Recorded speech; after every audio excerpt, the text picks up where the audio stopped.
Alright guys, it's May 11th, 2022, and here are today's updates. Lots happened today, so this is going to be a two-part update. Please watch until the end and interact with this video so that the algorithm brings you back for more.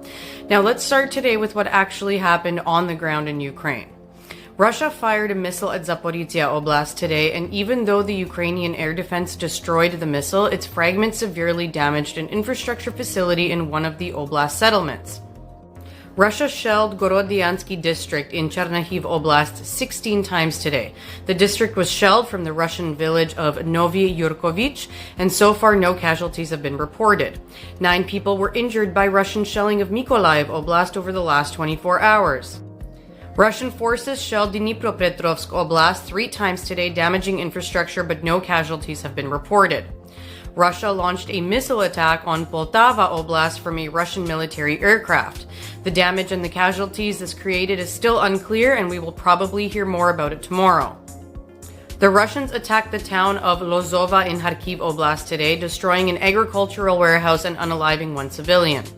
Russia fired 18 missiles at Komishuvaka in Zaporizhia Oblast. The missiles were fired at residential areas in the town, unaliving 1 person, injuring 3, and damaging about 60 houses. Luhansk Oblast has been cut off from communication. It seems that the mobile communication in the region is disrupted and the humanitarian situation is terrible. There is reportedly very little aid in the remaining warehouses, and the delivery is difficult due to the damaged roads. According to the head of Ukrainian's gas transmission system operator, Russian forces have blocked pipelines transporting gas from Russian-occupied areas to Ukrainian-controlled areas, specifically for the Luhansk and the Donetsk Oblasts.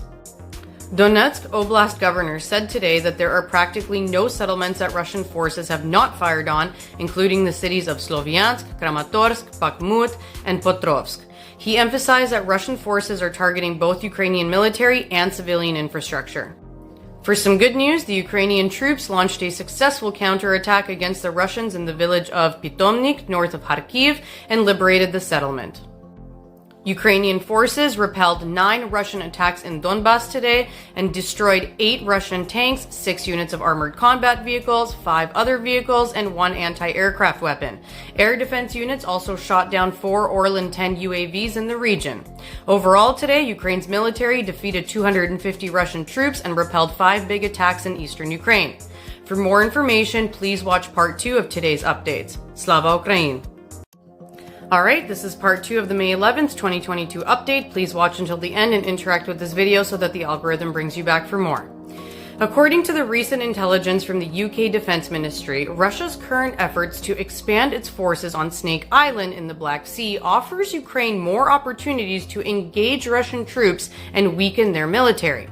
However, if Russia consolidates its position on Snake Island with strategic air defense and coastal defense cruise missiles, it could dominate the northwestern Black Sea. City Council of Mariupol said that over 10,000 people may pass away from diseases and intolerable living conditions in the city this year. The Russian occupiers have turned the city into a medieval ghetto, and the number of casualties is expected to be very high. The mayor publicly stated today, "Our people are under lethal threat. Therefore, a full evacuation of the city is needed. The highly fortified steel plant is the only remaining pocket of resistance in Mariupol, and it's being stormed by Russian troops at this moment." And to make it even worse, today, the Russian forces destroyed the second underground hospital at the Azovstal steel plant.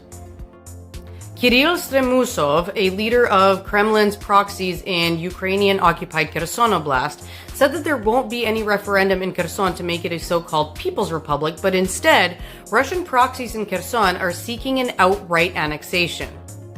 The State Investigation Bureau reported today that they found Russian military documents in Trostratianets in Sumy Oblast, which imply that Russia initially planned to occupy the whole of Ukraine and not just the eastern regions. The Bureau also identified at least 34 cases of abduction and torture of civilians by Russian troops in Trostratianets.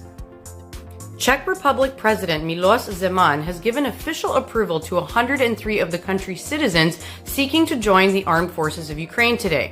The Czech Republic Senate has also recognized the actions of Russian troops in Ukraine as genocide of the Ukrainian people, and the adopted resolution supports supplying weapons to Ukraine and granting the country the EU candidate status.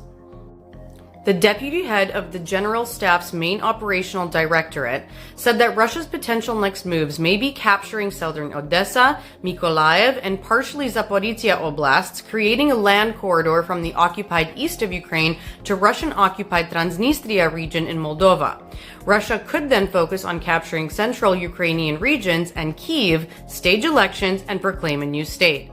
I know that all sounds terrible, but we have to keep our faith and continue supporting Ukraine in their fight for freedom.